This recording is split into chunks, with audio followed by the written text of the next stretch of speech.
అంటే మిమ్మల్ని రేవంత్ రెడ్డి కోటీశ్వరాలు చేద్దామని చూస్తాను. అబ్బో ఆయన సూరత్ దేకో మూమెత్తుకో అన్నట్టుంది ఆయనది. అరేవా ఆయన అంట మమ్మల్ని చేసి పెడతాడు. ఆయన ఇస్తారు ఎవరు పింఛన్ ఇస్తున్నాడు. ఆయన గిరాకీ 5 సంచుల పూలు అమ్ముతున్నాం. పొద్దున్న నుంచి సాయంత్రం దాకా గిరాకీ లేదు మార్కెట్లో ఎరికేనా. రేవంత్ రెడ్డి వచ్చిన ఓ మంచిగా ఉంది. బంగారం తింటున్నాం ఆయన వచ్చిన కాడికి. ఇంకా ఇస్తుండు. ఆయనదేనా పట్టు సీర కట్టుకున్నది.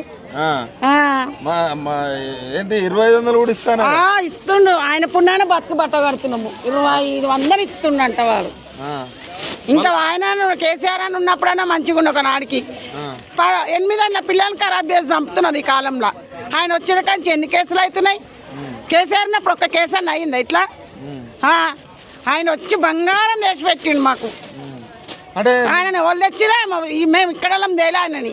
ఊరు ముండ కొడుకు ఊరు బాడుకోలు తెచ్చిరు ఆయన. అంటే మళ్ళీ మహిళలు ఓట్లయితే గెలుస్తా అంటాడు. మీరు ఓట్లేసే పరిస్థితి వేస్తాం. ఆయనకు బొట్టు పెట్టి మంచిగా కాటిక పెట్టి కళ్ళకు సుర్మ పెట్టి వేస్తాం ఆయనని. అంతేనా? రోజు 4 సార్లు ఎక్కువ 4 సార్లు దిగుడు. ఉచ్చా వస్తే పోతుంది ఆకిట్లకు. గిన్నె నా ఇల్లు. నేనేడా బస్సు ఎక్కువ పోతే నేనేడా దిగొస్తి. ఒక సమ్మక్క తీర్థం పోయేటప్పుడు ఒక్క రోజు ఎక్కిన. మళ్ళీ ఇది వరకు తీర్థం మీద జాతర లేదు.